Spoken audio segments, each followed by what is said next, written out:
Oh shit! We gotta start the show.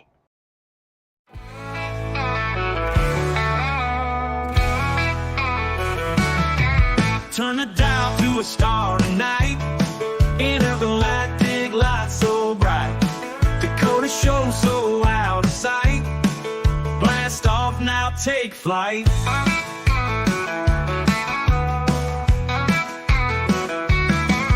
Aliens and rockin' tunes.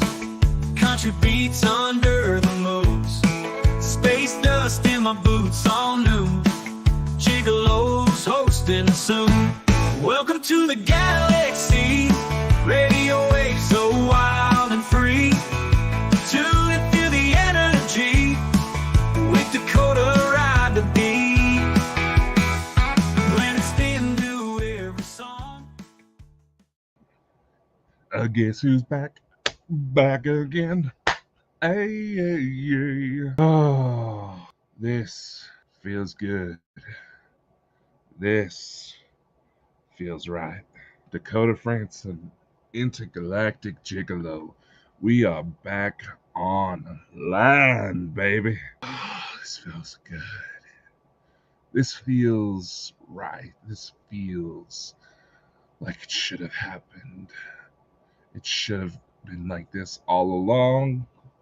How in the hell is everyone? Today is July 27th, 2024 at the time of this recording. It's been a crazy couple of weeks, hasn't it? So, some of you may be wondering, Dakota, what the hell happened? Where were you? Why could you only do like weird little music videos and try to copy the little faceless YouTube program that everybody else is trying to use?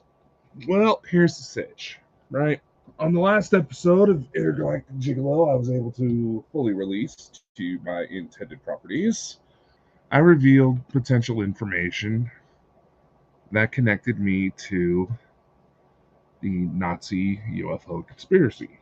Not only did it connect me to the Nazis, but it also validated that there may be some truth behind that story. To what extent? That's still to be determined.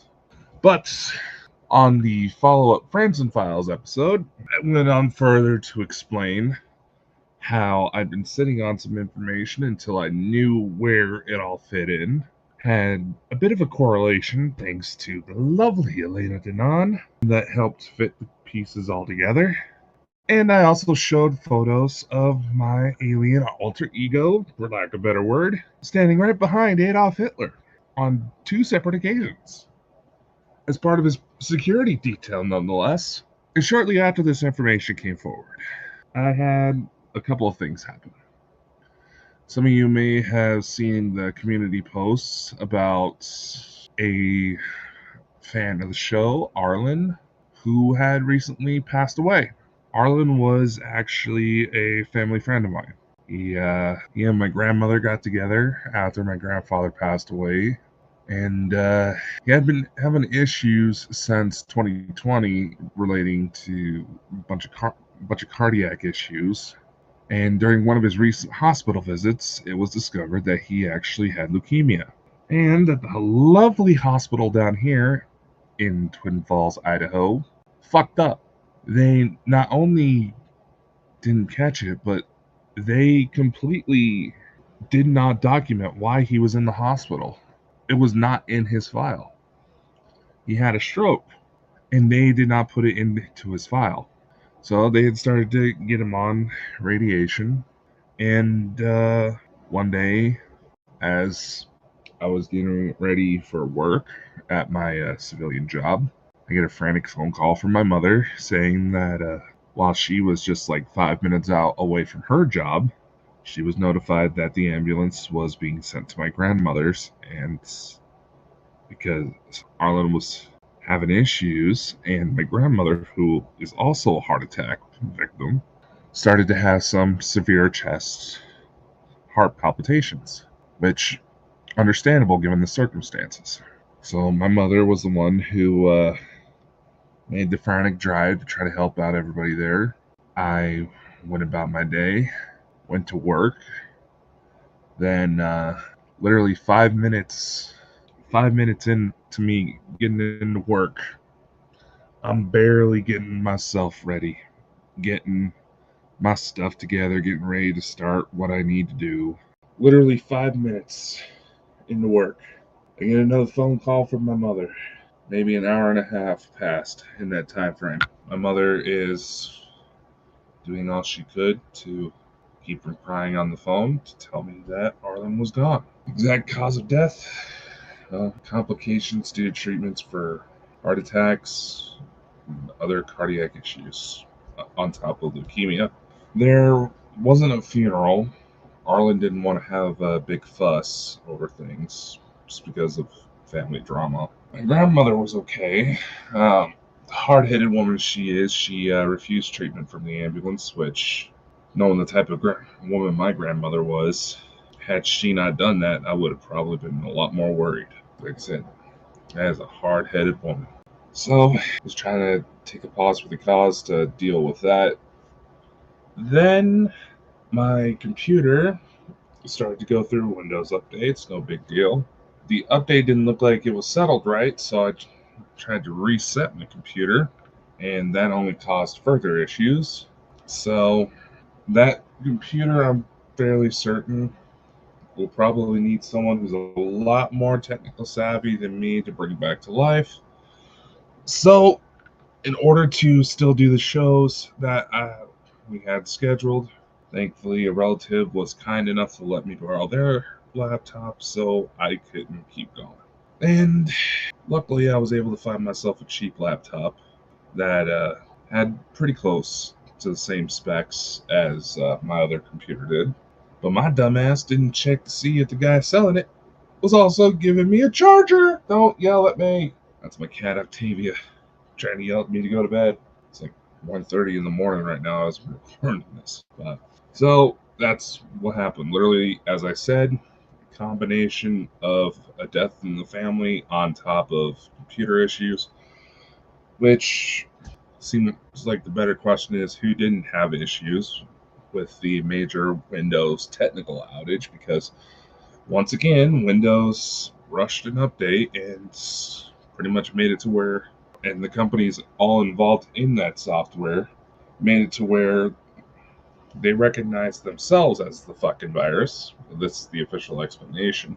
They recognize themselves as the virus, so therefore crashed it down. And the fix that they were recommending was to have a bunch of people who likely did not have a lot of IT experience go into their computer systems and start deleting files, which, for those of you who don't know,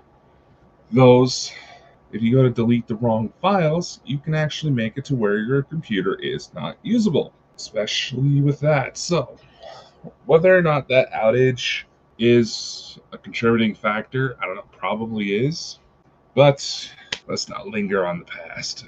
New computer's in, it's working, I've got it pretty close to set up to how I want it, so that way I can get back into the grind, keep providing these shows, and just engage with y'all a little bit more, because I miss y'all. It was nice to kind of unplug from the grid somewhat, but I miss y'all.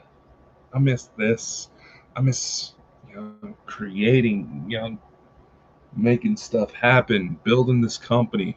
And it was nice to have a little bit of a break, but I legitimately did miss it.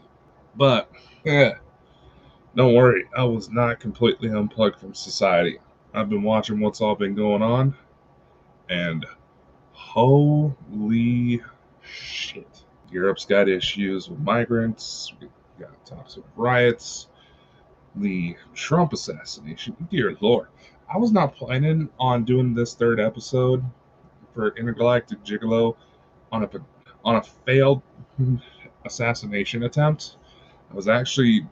My initial plan was to talk about artificial intelligence and how that's all coming forward, and talk about how, honestly, for those of you who haven't caught on yet, yes, I have started to utilize artificial intelligence programs to help grow the business, because I'm pretty much a one-man army at this point.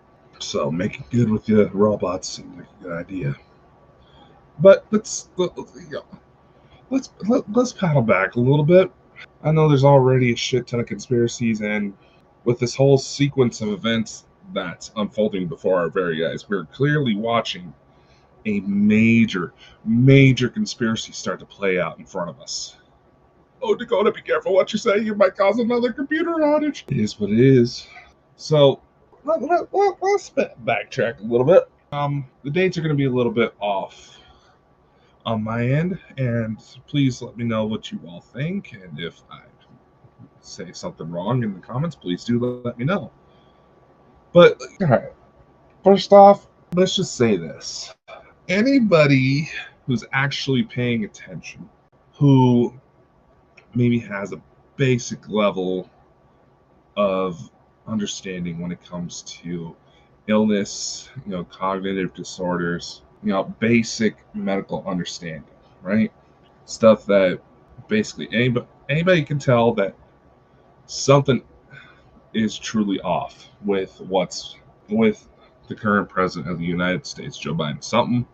Something's been off for quite some time. I've been saying it for a while, and there needs to be some serious investigations going on as to what the hell it is, because either they are puppeting around a man who is clearly suffering from dementia, Alzheimer's, probably a mix of both, possibly even had a stroke, just to keep up appearances.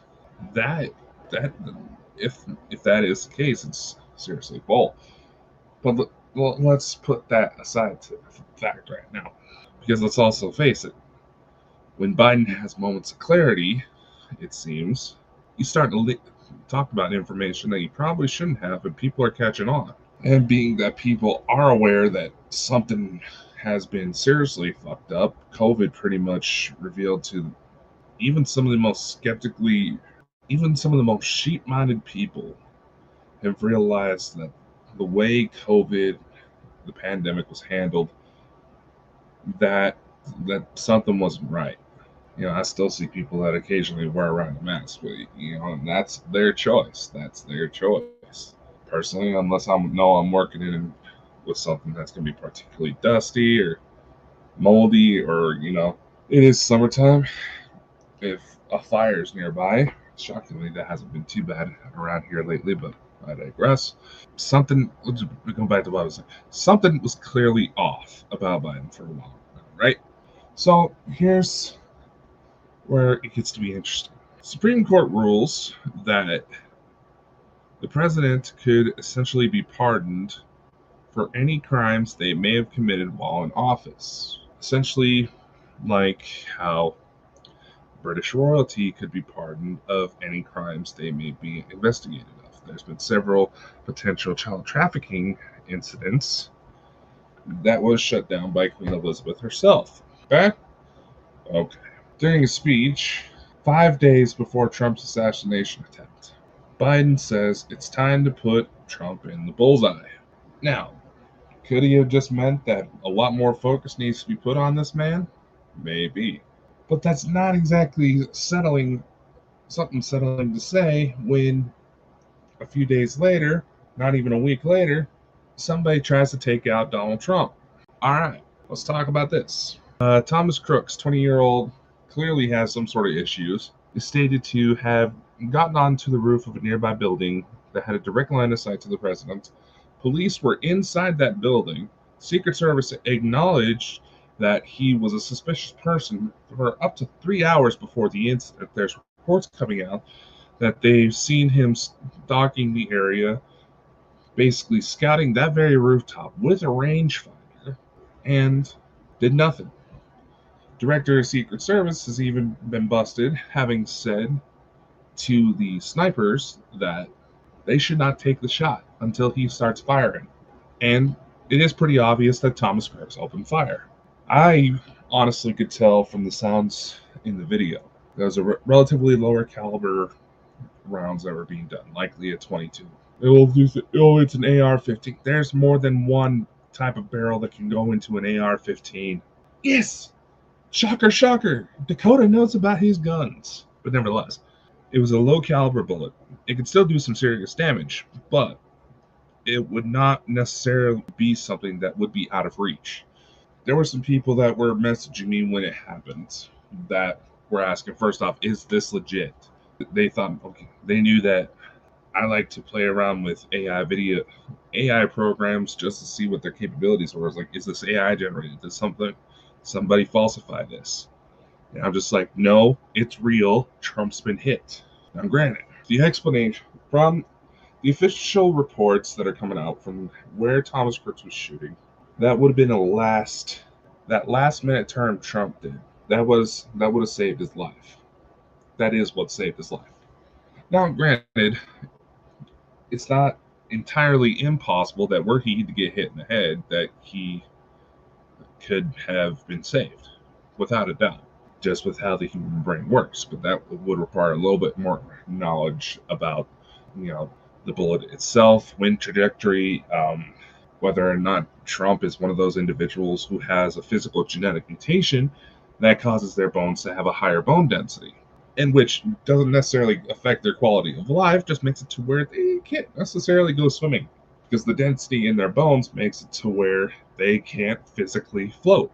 They just can't, even if you were to strap a life jacket on. But that's beside the point. There's a number of different factors to where Trump could have survived that shot. Now, I want to address these factors because I know there's reports of a second shooter coming from the water tower. That's the one who actually took the shot from Trump and blah, blah, blah, blah, blah, blah, blah, blah. Granted, these are coming from people who are basing it off of a few news clips, and the people themselves that are trying to make these connections were not actually there. Was I actually there? No. Do these people actually know anything about how guns work?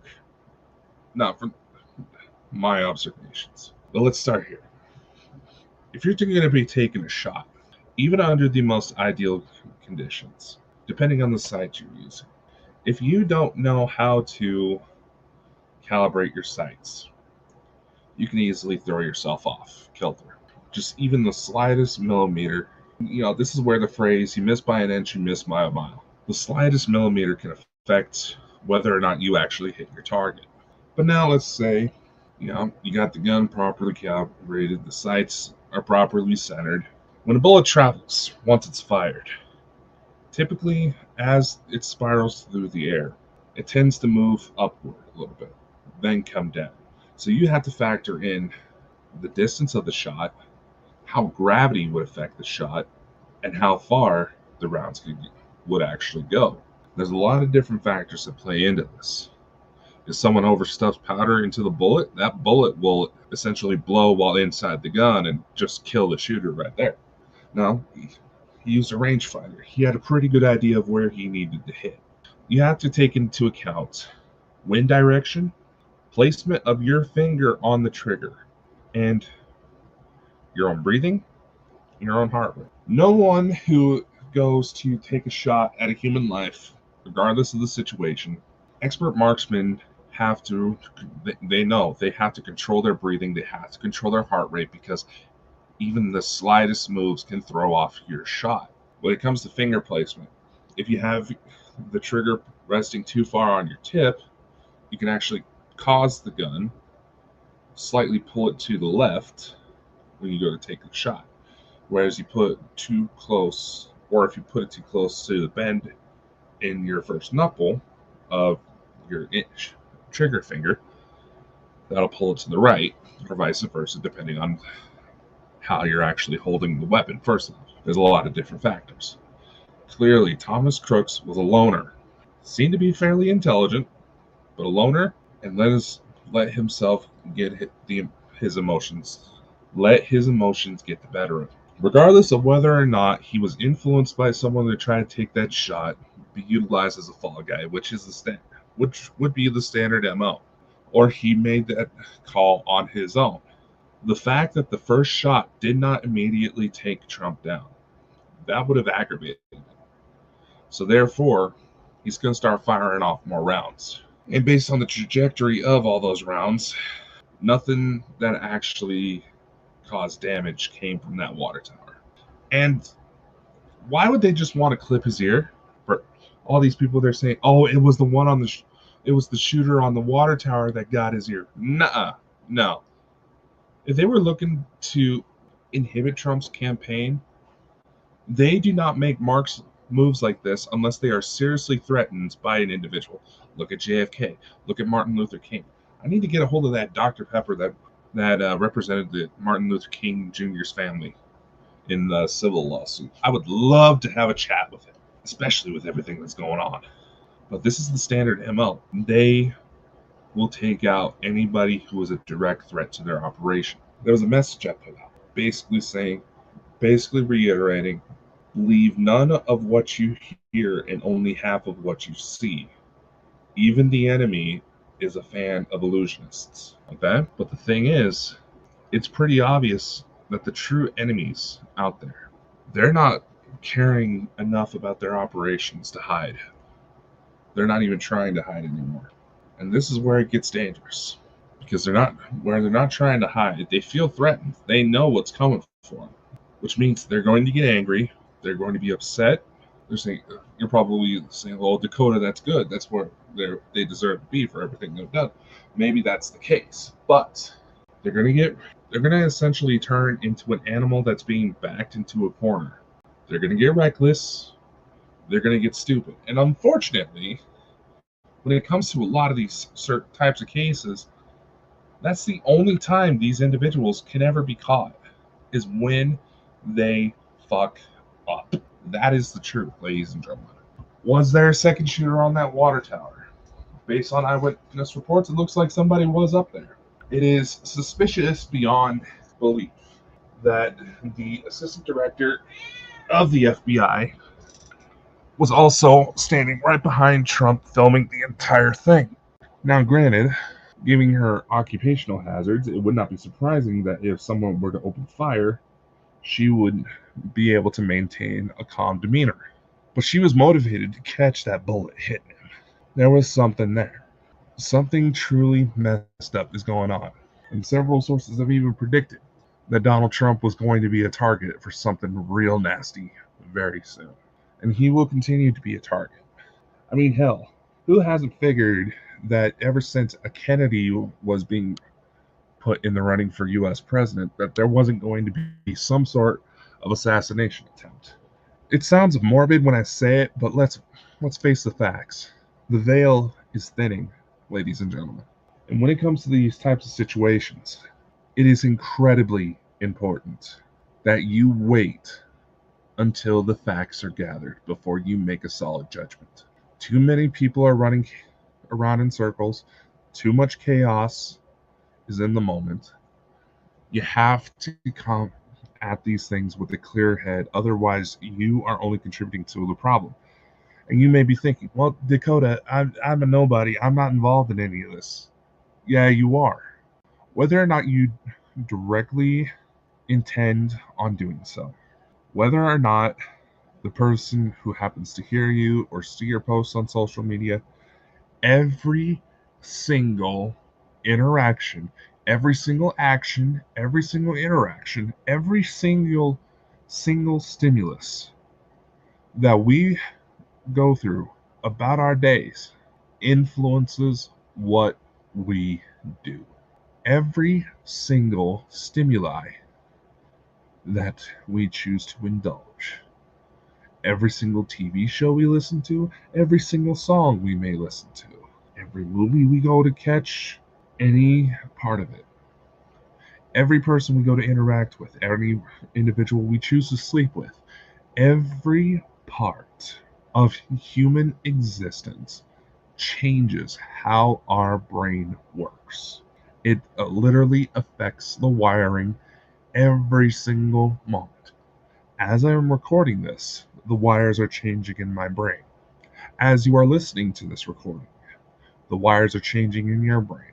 You affect people with every choice you make, every interaction you do, no matter how minuscule it is. To the individuals who are griping that how could he have missed? He was a 20-year-old loner, angry at the world. Didn't have a girlfriend, probably never had one in the first place. He was easily riled up. It would not have been hard to miss that type of shot. People who are asking these questions legitimately don't know how guns work, and they should really evaluate themselves.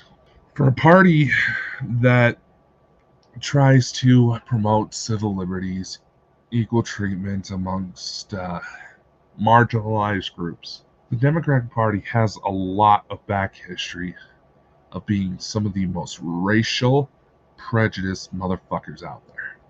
Republicans too. It's on both sides. Let's not face the fact. The two-party system are each party is an ass cheek to the same asshole. No matter what, shit's still gonna come out. Both sides play it into it. This idea of us versus them has the notion, it feeds into the sense of tribalism, and that is what they want. As long as that sensation of tribalism, that you have to protect your own people, that this person is different because they have a different skin color, or this person loves individuals of the same sex, or this person likes to dress up as a fucking cat and go out in public. Just because there is some sort of differential in that individual. These parties want division because it's one of the oldest tricks in the book. Divide and conquer. We have an innate sense of tribalism. We want to be able to protect our own. And as I said, every interaction we have, every teacher we have, every TV show we choose to watch, every YouTuber we decide to listen to, every conference we may be going to, every podcast you may listen to, everything we watch and indulge in ourselves in, and from the food we eat to the sex we have, everything that stimulates our body in some way affects our neurological programming.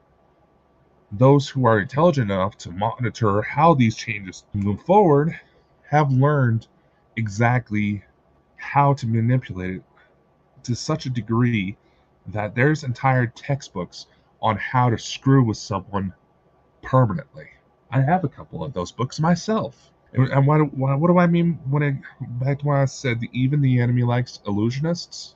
The fucking CIA used to hire on street magicians to teach them how to utilize their magic acts for espionage. And it's come out that yes, the US government has researched psychic phenomenon, UFO phenomenon, all for the purpose of espionage, all for the purpose of espionage upon its own people. Every country does this who has the technological means. The blue light that comes through most of our electronics, that can be utilized to mess with our brain signals. To the extent of, say, the Stephen King novel Cell that turned into the John Cusack movie? Probably, because it's found that electrical stimuli directly fed into the brain can affect behavior patterns. And it's been found that it can be done wirelessly as well. MK Ultra programming. This is not a conspiracy anymore, people. It never was. The only reason it was considered a conspiracy because it was a lot easier to hide when that term was first coined. And let's go into something else real quick. If anybody wants a genuine look at how these three-lettered agencies function, I genuinely encourage people to look up Andrew Bustamante. I've only corresponded with him a couple of times to try to get an interview with him for the show. I haven't met him personally. He seems like a cool dude. But he is former CIA. And he utilized a lot of his training from his CIA days to build his company called Everyday Spy that teaches people how to utilize real CIA training methods in their everyday life to better their life. Wouldn't that be interesting? I highly encourage you to check that out because, once again, let's go to this interesting little fact. BlackRock, Vanguard, and there's another one that always escapes me. These are investment companies that pretty much own stake in just about everything in the world, every major corporation in the world.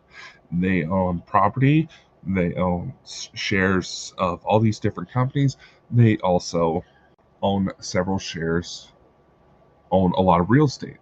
Bobby Kennedy has openly talked about BlackRock and as well as these other companies to try to combat them for his presidential campaign. Thomas Crooks was found to have actually been in a BlackRock commercial. And obviously, as most companies would probably do, we're seeing it a lot with these groomer accusations we see with a lot of YouTubers, that BlackRock decided to take down that video, which again, most companies would probably do under those circumstances. But who's to say that they didn't keep Thomas Crook's information? Because I've been part of the Hollywood circuit for a little bit now. I've gone on auditions, haven't done any major big projects, mostly because I couldn't afford to, just drop a plane ticket and get somewhere in time. But I've seen enough to know how the business works.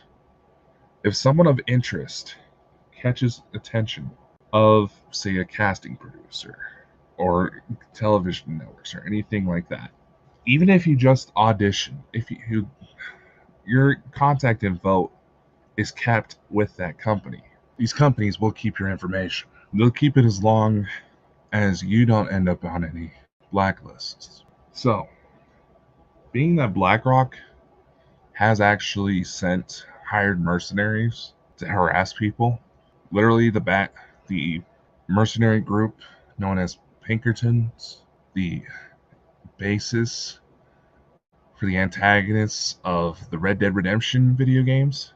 Yeah, for those of you who don't know, those guys are actually real. BlackRock literally sent armed mercenaries to harass a guy, threatening to kill him and his family because he accidentally managed to get a hold of, I believe, Magic the Gathering trading cards that weren't meant to be released yet. Small time YouTuber, nothing major. BlackRock owns major shares within Hasbro Toy Company that prints these cards. So, would they have the moral ambiguity to take a vulnerable kid? Let's face it, he was barely 20 years old. He wasn't fully fledged adult yet. He didn't exactly look like he had much going for him in the first place. Not to sound too judgmental, but would they have the moral ambiguity to give this guy a call and say, hey, we need your help. We want you to do this. You do it for us. We'll help you get into, I don't know, some tech school. That's usually the motive. Like I said, those of you who want to look into how the three-letter agencies work, look up Andrew Bustamante. He's an interesting individual. What needs to be remembered is that when it comes to all this stuff, yes, it's going to get chaotic. Yes, it is absolutely going to be difficult to even just go about paying your daily expenses, trying to get by paying your bills. But remember, no matter how hard things may seem, everyone else you see on the street is facing the same struggle of just trying to understand what's happening and just trying to live their life. Let's come together. Let's stop looking for every little excuse to cause hate and discontent. Because the more we focus on the us versus them mentality just because that person doesn't live life how you think they should. Now, unless that individual is causing harm, then absolutely call them out. But if we have to go into war, let's make sure we're fighting a war for moral reasons. If we have to go to war, let's go to war because we know that the enemy is doing something wrong and needs to be stopped because people are being hurt. And let's stop looking for excuses to enable people to allow them to go on their paths of self-destruction because you're trying to be understanding of whatever situations they may be going through. It's perfectly okay if you want to be there for them. But the second they start to try to take advantage of those feelings, try to guilt trip you, play victim, it's no longer about them getting over their trauma. And I stick by that. Because the more we reach out, the more we try to help one another, the more we better everyone around us, and the less people that feel broken. An ex-girlfriend once told me something that stuck with me. Yeah, we had our differences, but this was a very valid point on her part. She once told me that love doesn't hurt people, broken people do. And nobody who's right in the head would want to hurt another human being. Whether or not you believe in the gun control debate. An individual who has truly gone to the point of wanting to hurt others, wanting to potentially take their own life or the lives of others. It's not going to matter what tools are at their disposal. Taking away guns is not going to take away the fact that they're having those thoughts. Taking away knives isn't going to do it either. We need to realize that people are hurting and we need to help one another, because it's going to be the only way we're going to get through any of this. That's all I have for you today. I'll catch you next time. Episodes of Intergalactic Gigolo will be set up as premieres on the Bald and Bonkers Network YouTube channel, as well as being redistributed through our live streaming platform just to help hit more platforms all at once. You can catch this on the Bald and Bonkers Show podcast pages. I just funnel everything into one spot. Also, Wednesdays at 2 p.m. Eastern, 7 p.m. GMT, the Bonkers Music Showcase will play new songs every week. The videos are already scheduled on the main Bald and Bonkers YouTube channel page, and they're scheduled all the way up until November. So, new songs every week coming from Starlight Amnesia, myself, and a few other artists that are coming to the lineup. You won't want to miss it. My name is Dakota France, and I am the Intergalactic Gigolo. Spread love, y'all. Love, laugh, and get out and have an adventure. I know it may seem kind of rough to be able to set off some fancy adventure, but the more you get out there, the more you see the world, the more the boundaries of feeling like we're stuck in our own little bubble will melt away. Trust me, it wasn't until I started to travel that I started to break free from certain chains I had. Anyway, y'all, much love, take care, see you next time. Ride the beat when it's been to every song, jamming all night long.